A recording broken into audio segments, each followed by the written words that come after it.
Assalamualaikum warahmatullahi wabarakatuh. How are you today? Semoga semuanya sehat ya. Masih pagi, kalian harus semangat untuk belajar. Walaupun kita belum bisa bertemu di kelas seperti biasanya, tapi kalian harus tetap semangat. Oke?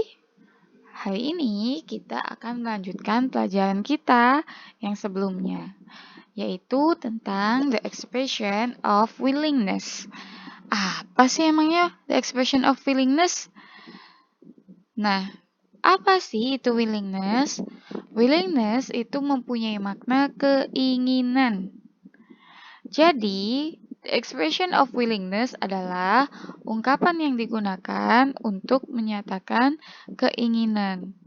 Nah, ada dua macam nih yang digunakan dalam the expression of willingness. Ada to be going to dan ada will.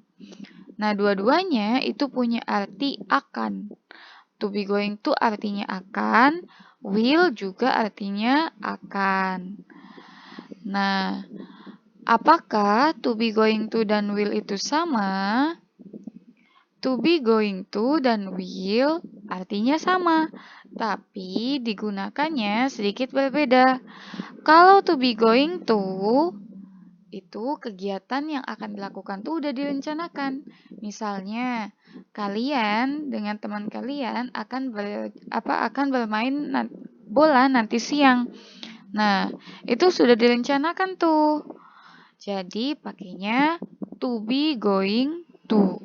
Contohnya, saya akan bermain bola nanti siang. Bahasa Inggrisnya, I am going to play football this afternoon. Yang kedua, perkiraan atau prediksi dengan bukti yang jelas. Contohnya, ketika langit itu gelap, itu kan kira-kira langitnya itu akan apa? Akan terjadi hujan. Nah, itu perkiraan atau prediksi dengan bukti yang jelas. Kemudian, yang ketiga, niat di masa depan. Contohnya, kalian itu minggu ini dapat nilainya tidak memuaskan, tidak mendapatkan nilai yang bagus. Jadi kalian itu punya niat di masa depan itu di waktu yang akan datang, kalian itu akan belajar lebih rajin. Nah, di sini contohnya, kami akan belajar lebih rajin minggu depan. Akannya ini diubah menjadi to be going to. Jadi we are going to study harder next week. Kemudian yang will itu digunakan untuk membuat prediksi yang belum jelas. Misalnya, kalian itu orang tua kalian bilang, kamu tuh nanti akan jadi dokter. Tapi itu belum tahu tuh kapan nantinya. Ya, waktunya belum jelas tuh kapan-kapannya. Jadi nanti di sini akannya diganti menjadi will. You will become a doctor one day. Nah, yang kedua yaitu menawarkan pertolongan atau membuat suatu janji. Kalian janji sama orang tua kalian untuk masakan nanti malam nih, makanan nanti malam. Kalian bisa bilang, saya akan memasak makan malam untukmu. Akannya digunakan will. I will cook dinner for you. Ya. Dan yang terakhir itu mengatakan hal yang spontan. Contohnya, ketika ada yang butuh pertolongan. Misalnya nih, misalnya Tegar itu lagi bawa buku banyak sekali. Nah, tapi belum ada yang nolong. Kemudian datang Teguh. Teguh langsung respon nih, langsung spontan. Tunggu, saya akan menolongmu.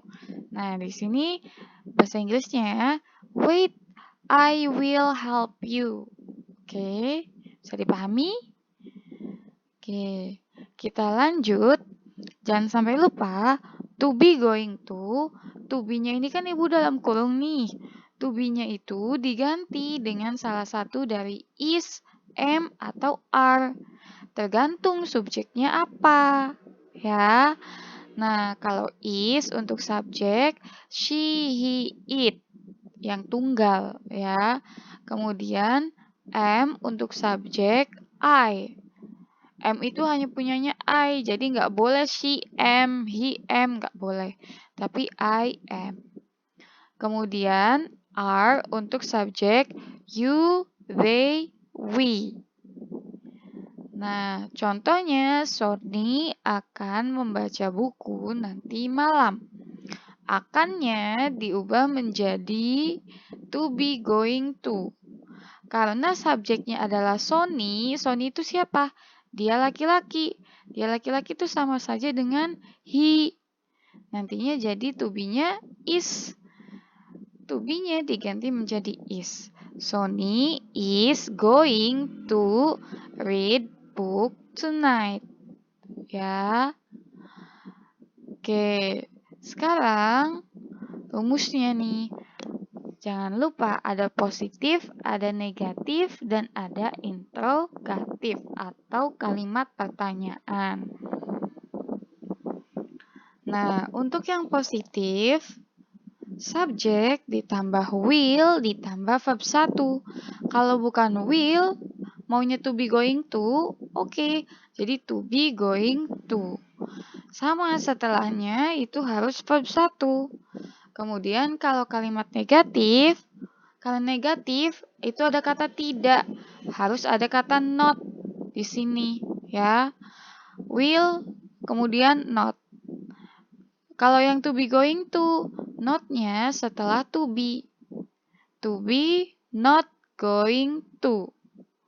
Kalau kalimat pertanyaan, will-nya dipindah ke depan. Will tambah subjek tambah verb 1. Kalau yang to be going to be-nya yang di depan. Habis to be itu subjek, baru going to. Keduanya setelah will dan to be going to harus menggunakan verb 1. Tidak boleh verb yang lain ya. Oke. Contohnya, Azka akan menyapu lantai. Akannya kita ambil yang will. Azka will sweep floor. Kalau kalimat negatif, kan tadi ada not-nya nih. Setelah will, Azka will not sweep floor. Kalau kalimat pertanyaan, tadi Ibu udah bilang, will-nya dipindah ke depan. Jadi, will Azka sweep floor? Yes, Azka will. Jawabannya ya, ini jawabannya. No, Azka will not. Kalau misalkan Azka itu tidak akan menyapu. Contoh yang kedua, yaitu Tengku dan Diki akan berkunjung ke rumahku besok. Kita pakainya yang to be going to. Tengku dan Diki, ada berapa orang? Ada 2 orang. Karena ada 2 orang, lebih dari 1, makanya walaupun dia laki-laki, dia tidak boleh pakai to be is, tapi pakai to be-nya are. Masuknya ke they. Tengku and Diki are going to visit my house tomorrow. Kalau kalimat negatifnya harus ada kata not setelah to be. Kalimat pertanyaan, to be-nya pindah ke depan. Are Tengku and Diki going to visit my house tomorrow? Yes, they are. No, they are not. Bisa dipahami? Kalau bisa dipahami, kita lanjut ke sini. Kalau misalkan ada 5W1H, itu 5W1H dulu, baru will, baru subjek dan verb 1 ya. Contohnya, kapan Raihan akan belajar? Kapan apa bahasa Inggrisnya? When. Will ya, will. Raihan study. Ini harus ada subjeknya ya. Raihan will study tomorrow. Nah, sudah kita latihan. Nah, kalian terjemahkan ke dalam bahasa Inggris. Nantinya Yang kata akannya, pilih to be bukan pilih, harus dua-duanya nih, to be going to dan will. Dibuat dalam bentuk positif, negatif, dan interrogatif juga jawabannya. Contohnya, saya akan berangkat ke sekolah. Akannya itu pertama pakai to be going to, dan jawabannya ya ini ya. Dan yang kedua pakainya will. Oke, bisa dipahami? Soalnya ada dua saja. Yang pertama, kami akan memanjat pohon besok. Dua, Aliyu akan mengumpulkan tugas minggu depan. Oke, kerjakan di kertas folio atau kalian kalau tidak punya kertas folio, kertas biasa saja dan kumpulkan pada hari Senin besok ya. Mudah-mudahan ilmu yang kita dapatkan hari ini bermanfaat. Jangan lupa dikerjakan tugasnya. Tetap jaga kesehatan. Have a nice day. Wassalamualaikum warahmatullahi wabarakatuh.